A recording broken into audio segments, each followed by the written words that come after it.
So hello guys, welcome back to my channel. This is Padmanabh Sharma and in this video we will discuss a case law that is Chinnaiya versus Ramaiya on the topic that the consideration to be given by the promisee or any other person कि जो consideration है वो promisee के द्वारा भी दिया जा सकता है और किसी दूसरे पर्सन के द्वारा भी दिया जा सकता है।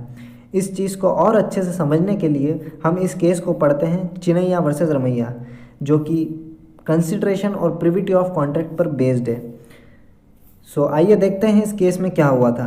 तो इस केस में ऐसा हुआ था कि एक ओल्ड लेडी थी, वो अपनी प्रॉपर्टी एज ए गिफ्ट के तौर पर अपनी डॉटर को देती है ऑन द कंडीशन, इस कंडीशन पर कि जो मेरी सिस्टर है, उस ओल्ड लेडी की सिस्टर रहती है कि मेरी जो सिस्टर है, मैं इस कंडीशन पर प्रॉपर्टी देती हूँ कि जो मेरी सिस्टर है उसे ₹653 एन्युटी देती रहोगी। जो है एन्युटी मतलब एक तरह का मेंटेनेंस, तो ₹653 का एन्युटी देती रहोगी, इस कंडीशन पर मैं प्रॉपर्टी देती हूँ।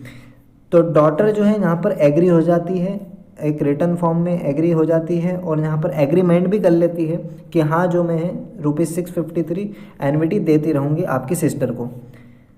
अब यहाँ पर बाद में क्या होता है, ये ओल्ड लेडी मर जाती है, शी वॉज डाइड, और बाद में होता ये है कि ये 653 जो एन्युटी रहती है ये सिस्टर को नहीं देती है। बाद में डॉटर जो है she was later on she refuse to pay this annuity, बाद में ये वो एन्युटी देने से मना कर देती है, इनकार कर देती है उस सिस्टर को। फिर यहाँ पर जो ओल्ड लेडी की सिस्टर है वो केस फाइल करती है। अब यहाँ पर केस फाइल हुआ, फिर डॉटर ने यह आर्गूमेंट रखा कि मुझे जो है ओल्ड लेडी की जो सिस्टर है इनसे जो है कोई कंसिडरेशन तो मिल ही नहीं रहा है, मुझे क्या मिल रहा है, क्योंकि कंसिडरेशन तो मिलना चाहिए, तो मैं किस बात की एन्युटी पे करूं, मुझे तो इनकी तरफ से कोई कंसिडरेशन पे ही नहीं हो रहा। और ये है कि she is a third party to a contract, मतलब कि ये तो इस कॉन्ट्रैक्ट की पार्टी है ही नहीं, तो ये तो स्ट्रेंजर टू अ कॉन्ट्रैक्ट है। तो यहाँ पर जो ये सिस्टर है ये इस अमाउंट के लिए क्लेम तो कर ही नहीं सकती।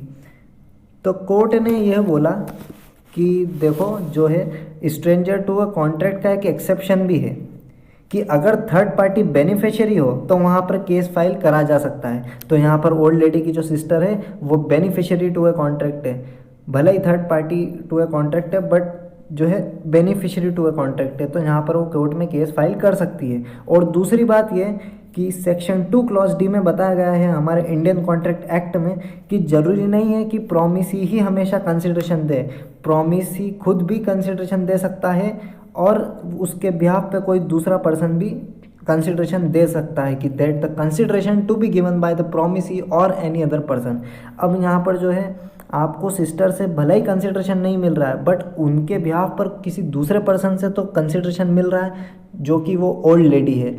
वो ओल्ड लेडी से आपको जो है प्रॉपर्टी तो मिल रही है, मतलब जो है आपको सिस्टर से कंसिडरेशन नहीं मिल रहा बट किसी अनदर पर्सन से आपको कंसिडरेशन मिल रहा है, जो कि उस ओल्ड लेडी से आपको प्रॉपर्टी मिल रही है।